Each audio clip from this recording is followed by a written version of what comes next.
One of my favourite pastimes are D&D podcasts, so I had the idea to outline a novel by rolling a D20. Only problem is, I don't own a D20. Wait, what's that? What's this? Could it be? No. Oh yes, a mystery bag of D20 by the Dice Shop online. Unsponsored. Can I get an ooh? No? You just want to see me open the... Yeah? Okay, thought so. I also bought a bag of mystery D6. Subscribe to see the shot tomorrow. Let's finally get this open. First one rolling out, and... I absolutely adore this. Look at that gorgeous purple colour with that kind of almost a gold copper inlay. That is, honestly, that might be a winner already. This next one almost looks like a jelly baby, and if you hold it up to the light, you can see some gorgeous colouring. What an amazing dice. Unfortunately, when it's not in the light, it kind of looks a bit muddy. Okay, third. This one right here is kind of like a marble with an orange tip. It's interesting. I think if the orange was more pronounced throughout the die, then I would like it a lot more, or even if the orange wasn't there. Still very beautiful. Let's see what the next one's like. This is what I was talking about. You can see here compared to the other one, this has far more orange throughout the die, and you know what, they're beautiful in their own way, and they work really well as a pair because you can see it kind of bleed over. Okay, you know, this one has made me like the last one far more. Lastly here, we have our green sparkly die, and not typically a green that I would go for, but I think in the light, just absolutely beautiful, especially with those sparkles. Yeah, and you know what I'm realizing as well?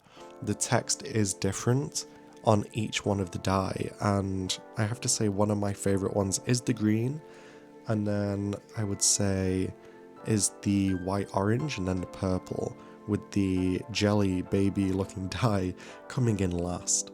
Alright, so we know that these D20 are absolutely beautiful. Link for the shop will be in the description, but how are we going to use these? Well, great question. Take a look over here. Do you like it?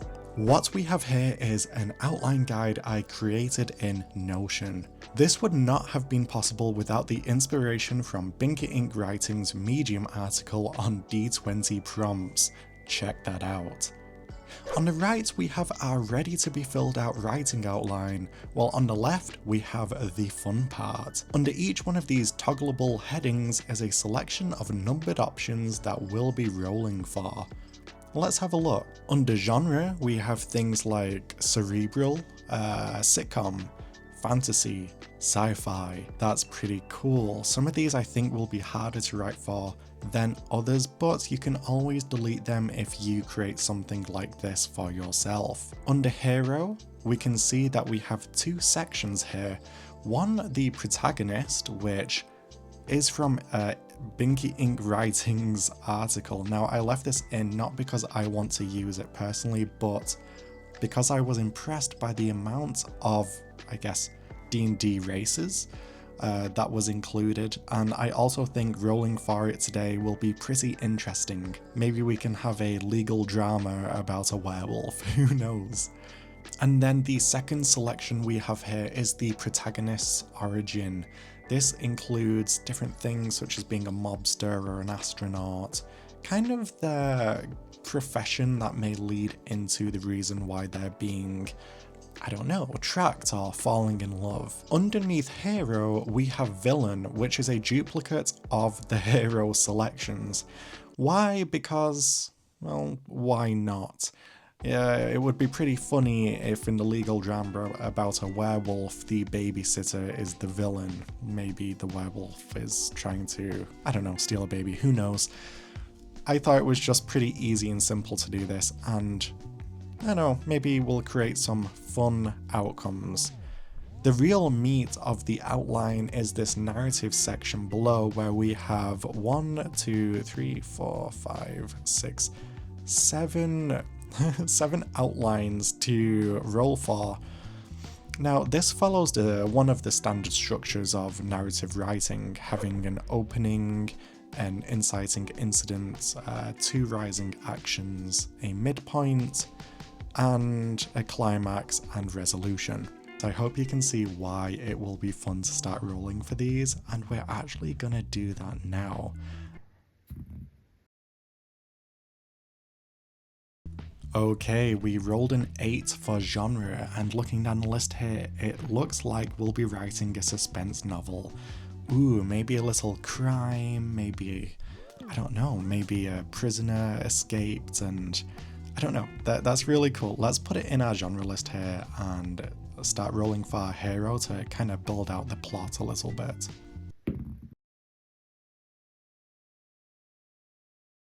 "19 for our protagonist means that he or she is a hybrid vampire werewolf fae demon. Now, I will be adding this to our hero section to the right, however I don't think I will be incorporating it to the story. I just want you to see what we rolled here, but I don't know. These are useful for a D&D campaign, probably not for a suspense novel based in like an accountancy office. I don't know, we'll see. Let's do our second roll for the origin of our hero.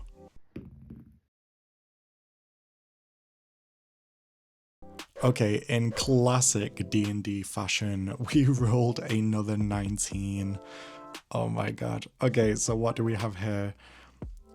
He's a film producer. Okay, so it's a suspense writing about a film producer. There's a lot of ways this can go yet, and I'm kind of loving where we're at. Should we roll for the villain? Of course we should.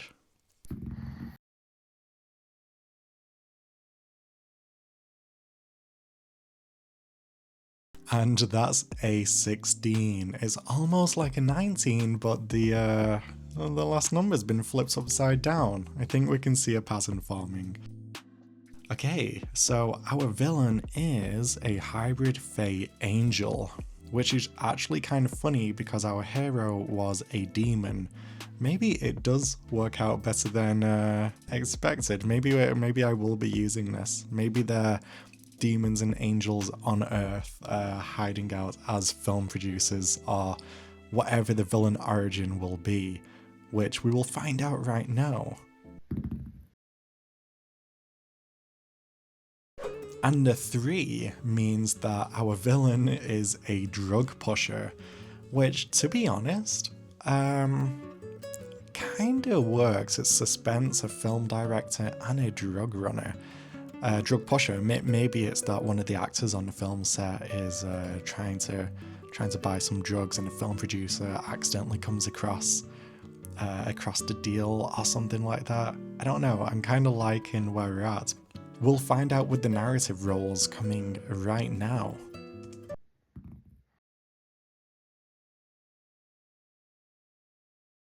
Alright, so an 18 means that this opening starts in a barn, which, although sounds weird, does follow through with our film producer plot. Maybe the filming location is in a barn or something similar to that. I think this is really cool. Now let's find out our inciting incident.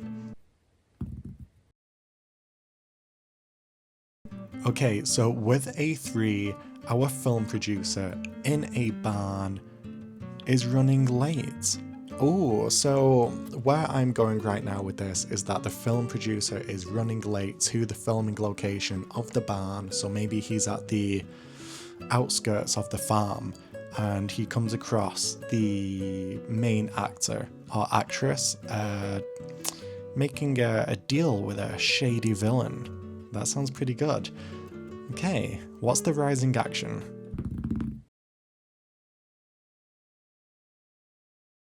Okay, after coming across our actor or actress with the villain in the barn or near the barn, we rolled a 6, so we need to help out a civilian.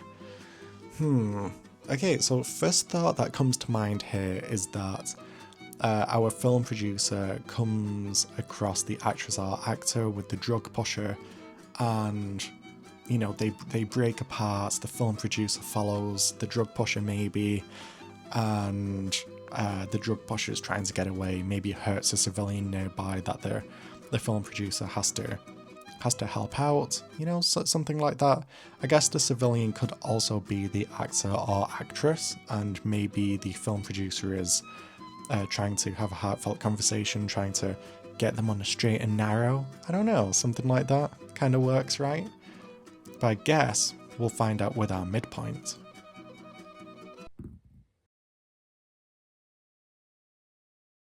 Okay, so with a 4, there's a twist. Okay, interesting. So that could be anything. I think what we'll do is we'll go on to the rising action number 2 and maybe work back from that to find out what the twist is.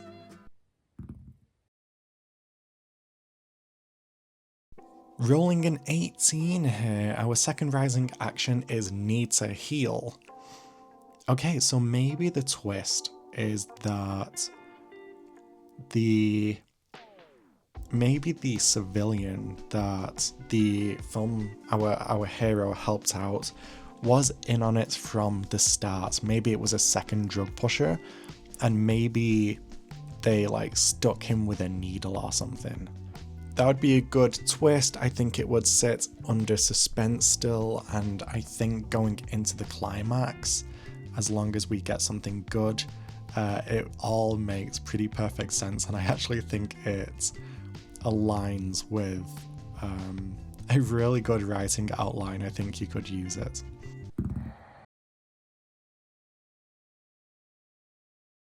And with a roll of a 7, we can find here that our climax takes place on a cliff face. Oh my god. Interesting. How do we sort that out, guys? I do not know. Okay, so our film producer comes across the main actor or actress making a deal with a drug pusher. The drug pusher runs away, and the film producer follows and helps out a civilian that maybe the drug pusher pushed over, or, you know, to draw attention away from himself. The twist was that the civilian was in on it, and maybe he spiked the film producer.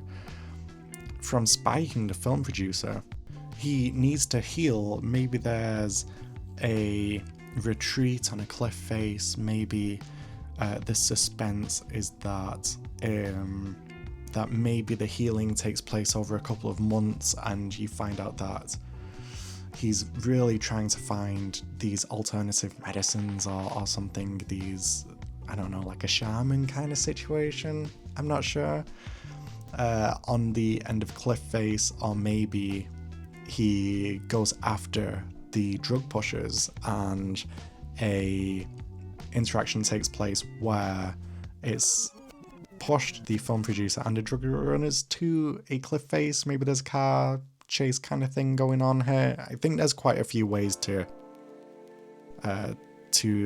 sum up the outcome, but it's interesting.